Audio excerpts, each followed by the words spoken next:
Don't give up. God will finish what He started in your life. Some of you are standing in a storm, walking through a valley, or facing a chapter that feels unfinished. But when you realize that every storm has an end and every valley leads to higher ground, you will begin to understand the God you serve.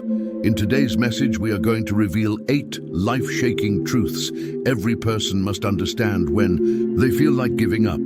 These truths will remind you that the chapter you are in is not the end of your story, and the silence you are hearing is not the absence of God. So lean in, open your heart, let this message awaken a new strength within you. Because the same God who began a good work in you is the God who will carry it all the way to completion. Nothing in your life, not even what you are facing right now, can stop Him. Let's begin. Number 1, understand that God's path is never straight. Life rarely unfolds in the straight lines we once imagined. We pictured simple roads, predictable outcomes, quick victories, and smooth transitions. Yet Scripture consistently shows that God leads His children through winding terrain. Straight paths produce speed, but winding paths produce strength, depth, and dependence. Israel walked through the wilderness not because God was confused, but because character grows where comfort cannot. David hid in caves not because God lost track of him, but because a king is not trained on a throne. He is trained in obscurity, where lions, bears, and giants prepare him for leadership.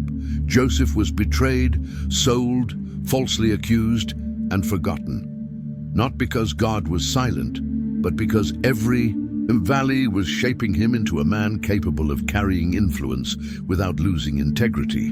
What looks like a setback is often the classroom of destiny. Many today feel the weight of paths they did not choose. You thought life would be simpler, yet responsibilities multiplied. You thought the job you trusted would remain stable, yet it shifted beneath your feet. You thought a relationship would last, yet it collapsed.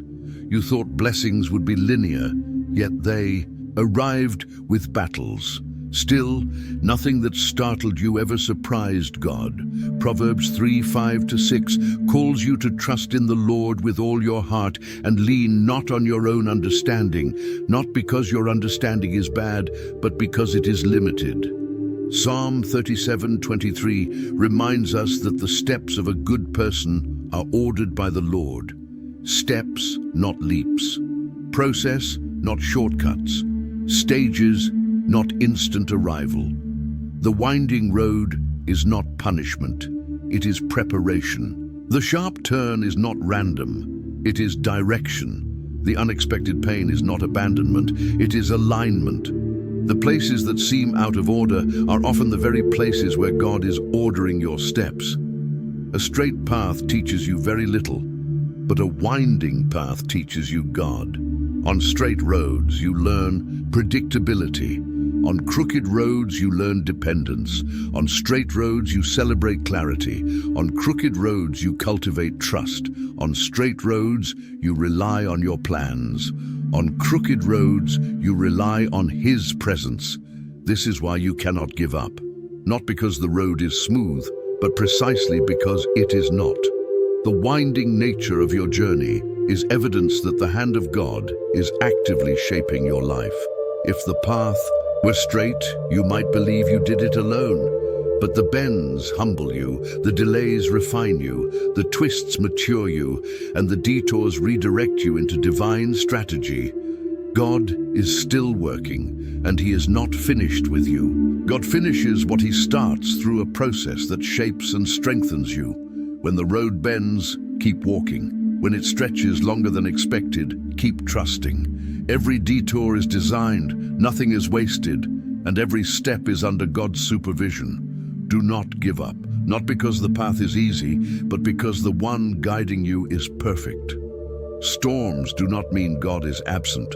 Many storms arise precisely because you are walking in His will.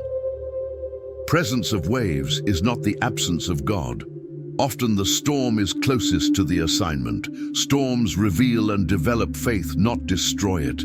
They teach trust, endurance, and peace beyond understanding. Every storm has a purpose. The pressure strengthens you, The chaos matures you, and the struggle prepares you. God is still in control, still speaking and still guiding. Do not misinterpret the storm. It is not a sign you are off course. It is proof that God is leading you toward the other side.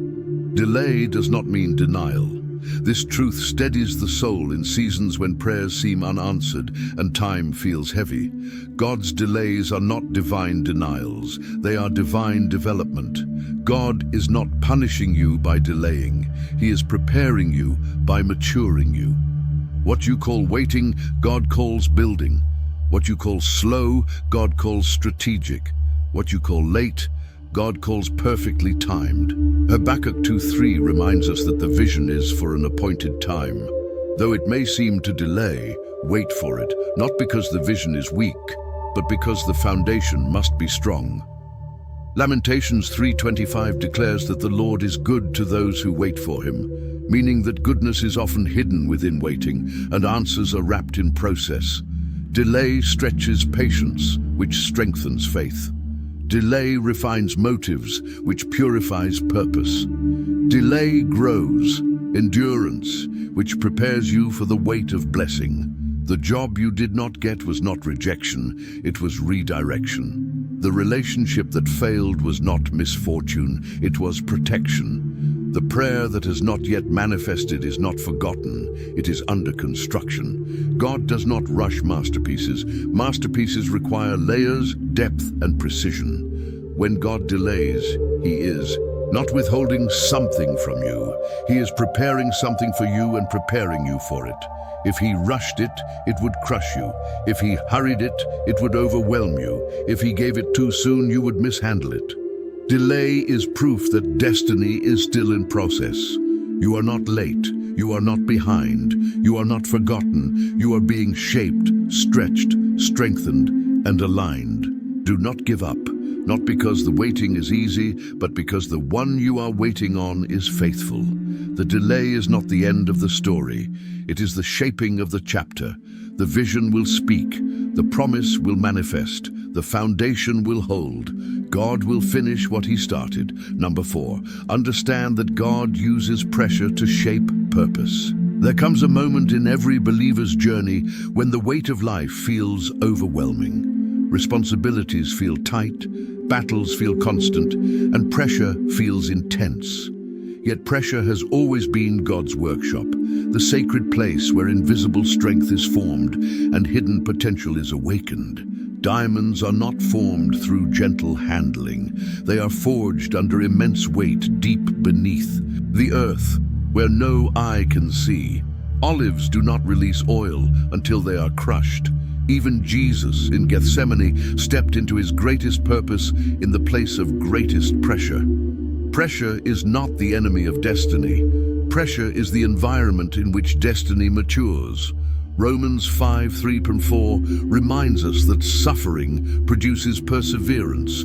Perseverance produces character, and character produces hope.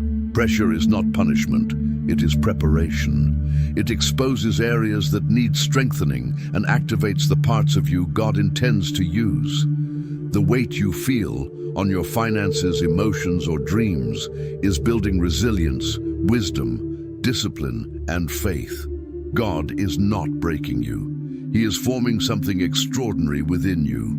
Oil flows under pressure, grapes become wine when squeezed, and clay becomes a vessel when molded.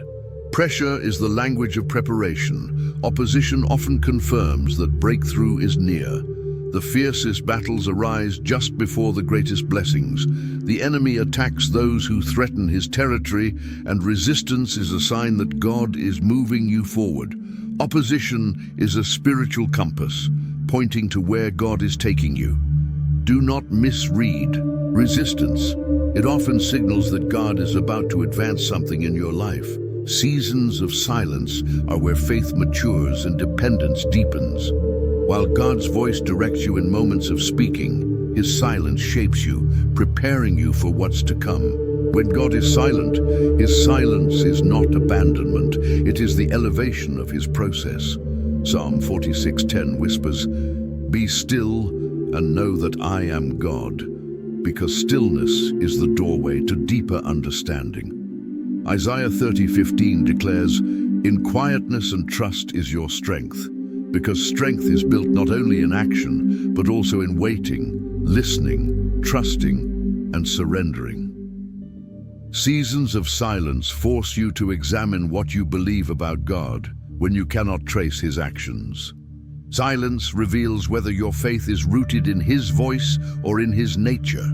You may have prayed and heard nothing, asked for direction and felt no movement, cried and received no immediate comfort. Yet silence is holy ground where God shifts you from emotional Christianity to rooted Christianity. Silence teaches you to stand without constant reassurance, believe without frequent signs, and walk without visible evidence. The teacher is silent during the test, not because he has stepped away, but because he is watching to see how you apply what he has already taught. When heaven goes quiet, God is graduating your faith. Silence means he trusts you with maturity. Silence means he is elevating your spiritual capacity and strengthening your inner man for the next season. Do not give up during the quiet. The silence is not a void, it is a womb. Something is forming, growing, and maturing. When the silence breaks, it will break with purpose, power, and clarity.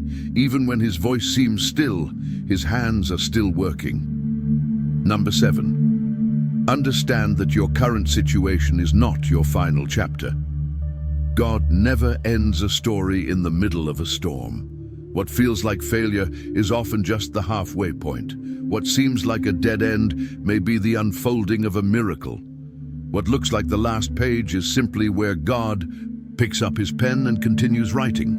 Moses faced a Red Sea with an enemy behind him and no way forward. Yet Exodus teaches that when your back is against a wall, God is preparing to split something open. Daniel slept with lions not because God was absent, but because God was orchestrating a promotion that would silence every accuser. Jesus hung on the cross, and to every onlooker it looked like defeat, yet heaven knew it was the doorway to resurrection. Romans 8:28 whispers that all things work together for good, not randomly, but with intention. Jeremiah 29:11 reminds us that God's plans involve hope, a future, and purpose. Even when your chapter feels like a contradiction to the promise, God is still writing. You may feel stuck, broken, or late, but God is still aligning and healing. Where you are now is not where God will leave you. You cannot judge your destiny by your current chapter, because every great story has moments of chaos before clarity, darkness before dawn, pain before purpose. The chapter you are in is not the conclusion. It is the construction zone for what God is building next. Because God finishes what he starts, this chapter is not your grave, it is your gateway. Don't give up. The pen is still moving. God is not done with your story. Number 8, understand that God always finishes what he starts. God is incapable of quitting. Humans quit, emotions quit, strength quits, but God does not withdraw from his assignments. Philippians 1:6 declares that the one who began a good work in you will complete it. Hebrews 12:2 calls God the author and finisher of our faith, not the starter and abandoner. He completes what he initiates. If God started building you, he will finish shaping you. If God sparked the dream, he will sustain the strength. If God opened the door, he will secure the future. If God planted the seed, he will bring the harvest. You may feel exhausted, weak, or uncertain, but God is not tired. You may feel like quitting, but God refuses to quit on you. No doubt, fear, delay, mistake, or setback can stop his work. What God authors, no enemy can edit. What he ordains, no storm can erase. This truth lifts the burden from your shoulders. You do not have to finish it in your own strength. Your job is endurance. God's job is completion. Your job is faith. God's job is fulfillment. Your job is to keep walking. God's job is to bring it to pass.